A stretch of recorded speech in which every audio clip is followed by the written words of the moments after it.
What a whistle, what are you doing? What are you doing? Throw in for Liverpool deep inside their own half. Michael Oliver's saying left. We've played nearly 5 minutes of added time instead of 4. Trent's got no interest in taking the throw in. Someone just lie down and just go off down with cramp or some shit. Liverpool to take the throw in. Going to go long. Yeah, there it is. Referee there it is. Blows the final whistle. Liverpool are through to the FA Cup final, beating Manchester City by 3 goals to 2. 2 goals from Sadio Mane, 1 from Ibu. You can now smile. You're all right now. Oh, you people at home can now smile. A second domestic final for Liverpool Football Club to go along with a semi-cup, Jesus Christ, semi-final Champions League, and the title race is still very much on. I'm dreaming of a quad. Who's with me? If you're still in the chat, let me know, because I'm dreaming now. I wasn't going to dream until we got to the FA Cup final, because I felt like, is it really the one that we got kind of any focus on? Are we really going to put all of our eggs into that basket? Mm-hmm. Today's just proved that these boys mean fucking business on every single front. We've got to a semi-final. We know who off our route to every finish. We've got to just win every game in the Prem. Yeah. Doable. City still got to do their thing as well, but we've just got to concentrate on what we can control. Every game from now until the end of the season in the Prem. We go into that Man U game now with so much confidence and so much momentum. We know we just have to put Villarreal to the sword. Mm-hmm. Had a great campaign. You were Europa League winners last season. You're in a bigger pond now, and you're a small fish. So we need to just snap you up. And now we know it's either going to be Chelsea again, which we've already beat in a final, psychologically, big thing, or again, it's Crystal Palace. Yeah, well done. Great season. You've done well. But have a nice day out on us, and then we'll just send you a couple, how many yards home, because they're in London? Couple miles, not far for you to travel. Just come for a nice day out with the family and kids and all that. Great. But we're taking everything this season. Literally. They look disappointed, these City players, but I think they will dust themselves off fairly quickly and look to really put all their eggs into the Champions League, Premier League, backs it now. Eggs. Yeah, whatever eggs. They could put them all in. Look at Ibu there. Look at you. Look at him. Ibu's absolutely loving it. He's loving life. Absolute scenes at Wembley there. All the Liverpool fans are having a great day, and so they should do as well. And to be fair, that first half performance that Liverpool put out there as one of them a game. But again, that's what we spoke about before the game started. Again, I'm going to give some props to Joe in the back there, because he said Liverpool haven't played against Manchester City like that. But this is all part of the building blocks of what Jurgen has done and how he rotated the squad, how he built the squad. It pains me so many times when Liverpool rotate. And again, when you're wrong, there was a lot more rotation that Benfica game than I thought he would do, and that I probably would have liked. But that rotation in that game has helped us win this game. Yeah, 100%. Massively. It has helped us win, because you seen it you said that towards the end. Robbo having midweek off. Yeah. Those runs today, the press, the intensity. That's why.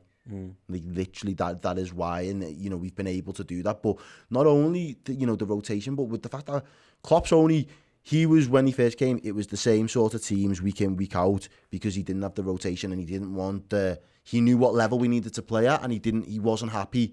There was the risk of dropping the level wasn't worth the reward of, like, oh, we might get the points. It's a gamble, so I'll risk it. Mm-hmm. No, I'm just going to play it safe. These guys will have to go again. These lads will have to go again. They'll have to. Now he's happy to risk it, because he's like, I know that I've got a core quality 14, 15 lads, 16 lads that I can just interchange at will, wherever, throughout the front to back, and it'll work. So 9 times out of 10, it will work. As it stands, Liverpool play Manchester United on Tuesday night, which is important to get this game done and not go into extra time, because for the reasons you've just said of using that squad now. But then Matip can come in, Tsimikas can come in if he needs to. I think he'll start Robbo, and then you've got Henderson came on as late substitute. Bobby Firmino, Diogo Jota didn't start this game. James Milner if you need him, Joe Gomez if you need him. And then you have a break, and then you play Everton on Sunday. Oh, Klopp's going for the fist bumps. Go on. Anfield South, this is going to be special, this. Oh. Yes, oh, yes. Do you know what? I just adore that man so much. Oh, mate. I love him. I just love him. I want him to adopt me. What a special man that is. There's another special man is Dickie Oyred with the $5 Australian US dollars. He said, what did I say? These are Jurgen's Reds, They really are. What happens? Look at the smile on his face. Liverpool Liverpool are going to another final and they win it. Do you think that has an effect on Jurgen? In what sense? His future. I mean, this isn't a chat for now, but I'm going there. I think he seems like because of where he's at and he's kind of drew a line in the sand. I think he wants as much as possible to feel like I can go with no regrets. Yeah. If I've won the FA Cup in my time, the League, the Champions League, the League Cup. Liverpool could very much complete football this season. And on top of that, we do it all in the same season. Like, I feel like he could be like... That's a proper mic drop thing, Yeah. isn't it? Mate, I can't wait for the memes. I can't... Yeah. Like, we'll get there if we get there, but right now, it's just about being able to dream about it. Like, people talking about it the other day, like, if you would have said fucking 10 years ago... Yeah. Liverpool could be in a situation to win a quad. Yeah. You'd have fucking been like, wait, what planet are you living on? Like that like we're nowhere near the levels. But he has built something that is on the cusp of Greatness. Pure football greatness, like the likes the English game has never seen before. And for a one-off season, you would be hard pressed to find another English team that could go. If we get the accolades and we get the awards, like it's all still hypotheticals because we haven't done it, and the proof's in the pudding. If you go out and deliver, then you can have that overall bigger conversation of where do we stack. But pound for pound, greats. This Liverpool team could lay a glove on all of the other great English teams as far as I'm concerned. And it's proved because people already put City in that bracket, and there have been many a times that we've laid the glove on City's bestest teams and their iterations of that. So for me, very happy that we've laid a marker down again. And we have to come back to it again. It's the psychological at this point in the season now. About that next, but yeah, the psychological element of it all. I'll throw it back to you then. How big of a part do you think that's going to play between now and the end of the season? Well, it's huge because neither team are used to losing games of football, and this is what I went. I know it's FA Cup, and they go, "Oh, we can go again." But that first half, I think, was so demoralising for Manchester City. Like, I'm trying to put myself in that position of how I feel as a fan of the football. I'm going, bloody hell, these are miles ahead of us. But look at the scenes and Liverpool fans, like even that little things which they shouldn't matter, but they do. Can't sell out your allocation. Yeah, getting played off the park, your squad depth that you've got, compared to Liverpool's. Like, you referenced it a few times, the amount of substitutions that Liverpool made compared to Manchester City's. I don't think Liverpool necessarily had to make substitutions. They were in control of that game, but I'm not going to bring on De Bruyne. I've started Edison in goal, which I think is a massive boost for them. But people might spot weaknesses in Manchester City. And it's going to be the same for Liverpool because the title race is so close. But we've seen today there's some you can have some mixed results.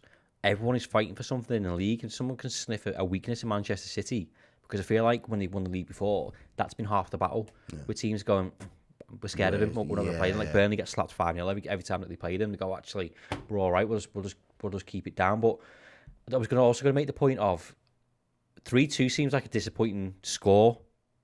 If that makes sense. On the balance, it feels sweet now to be on because I said that I couldn't deal with a 1-0, 1-1, 2-1, 2-2, fucking 3-2, and us be the winner because I would have been a nervous wreck. To have had to endure 90 seconds of that actual scoreline. Yeah, it was fucking bliss.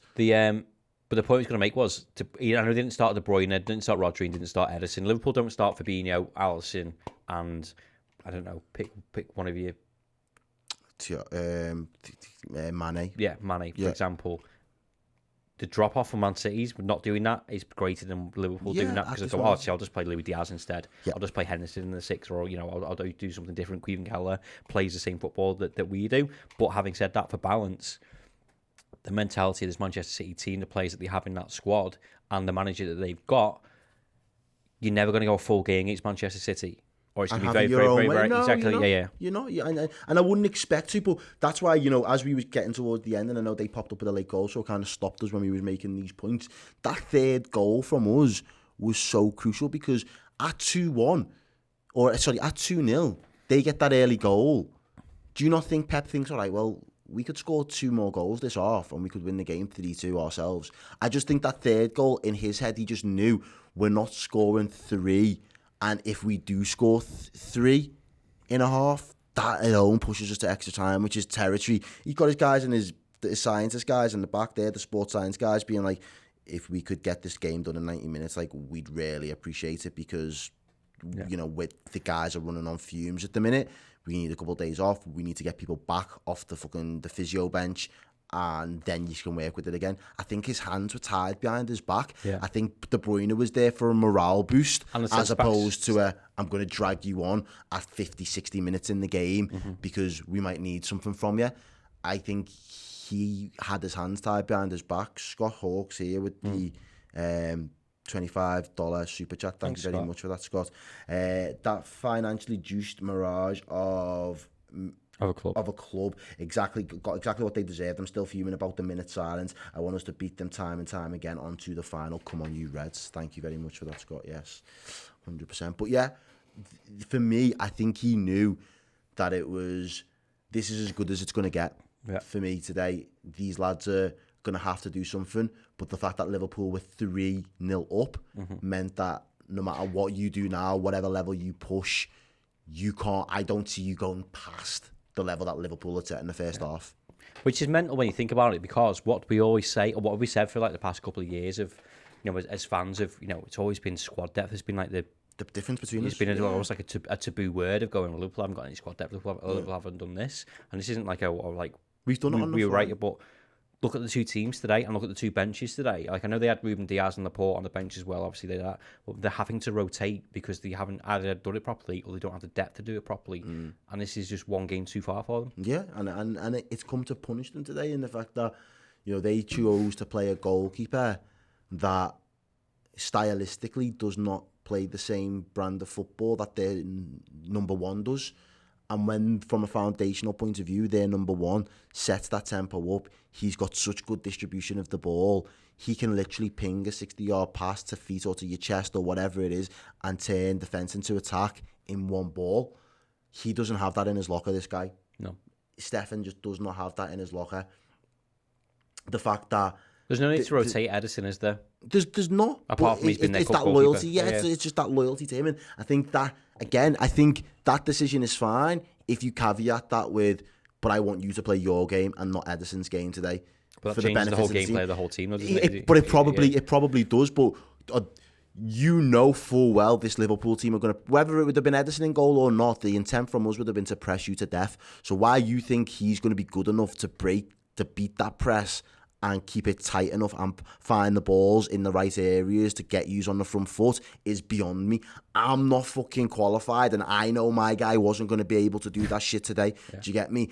The fact that you've got the likes of Akai and Zinchenko, who are second string, we're always going to be up against it because they was the weak links. Yeah. Mane had a really good game today. I think we said it and mentioned it. The fact that that front three could be so fluid today just meant that they was going to be at 6s and 7s because, like, who the fuck do we pick up? Yeah. Really, in what space do we try to exploit? Who do we try and pin down? Because we can't, because they're just going to keep moving. The only one that can really leave there with their head held high from that City defence for me is John Stones. He seemed to be the most composed on the ball and the most capable when the balls were put into dangerous situations from him. I don't know how a guy like Fernandinho doesn't get fucking booked more often for some of the daft challenges that he does, but he seems to get away with it time and time again. He was another one, aging player, legs tired, it looked like, for a couple of those challenges. And for me, it was just about, will this Liverpool side finally put in a performance that punishes a weakened City side? Because I can almost guarantee if the shoe was on the other foot, you'd guarantee that City would punish us. Yeah. If we put out a weakened squad. But I think our weakened squad is much better than I think it is. And I think we'd give them a game and we'd be in it. But they, you know, when that finished 3-2, but you're looking at it thinking that could have been 5-2, 6-2, and we would have been comfortable. I think City's 18 versus our weakened squad probably beats us 2-1. And we're like, shit, we could. Even them lads could have nearly done it. You know what I mean? It's just, it's been a massive, massive season. There's been a lot of games played. Yeah. But these lads are fucking. They've got something different. They're just made of different material at the minute, and Party time. It's party time for Liverpool Football Club. Liverpool through to the FA Cup final after beating Manchester City by 3-2, with what was an absolute exceptional performance, particularly in the first half. We're going to do some more post-match content. Errol is going to do your reactions, so stick around in the comments or in the Discord as well, reading some of your reactions from the YouTube, from Discord, and from the Twitter. I've put a tweet out on there, which you can interact with now on the Redmen TV account. And then I will do player ratings. Then we're both going to be back for the instant match reaction, which is over on the Redmen Plus. I'm just going to do half an hour analysing the game. That's up and ready to go, so you got yourself time to go and get signed up to Redmen Plus. There's loads of content out there as well. Paul caught up with Neil Jones talking about some transfers and contract talks so far this week. There'll be the final word tomorrow. We're going to do around league tomorrow. There's 2 games a week for eternity, what it feels like. So now is a really good time to sign up to Redmen Plus. We've got more content for your ears, eyes, and face. Get subscribed now. We'll be back very, very shortly. You enjoy the rest of your weekend and the rest of your day, the rest of your Easter, because Jesus certainly won't, because he's just been knocked out of an FA Cup. Thank you so much for watching the video. If you would like to, check out redmenplus.com, our Liverpool streaming service and bonus content site that gives you more Redmen TV studio shows and documentaries, features and interviews, as well as a whole lot of podcast content as well. Head to redmenplus.com by clicking the button, go and subscribe, and fill your boots on amazing Liverpool content.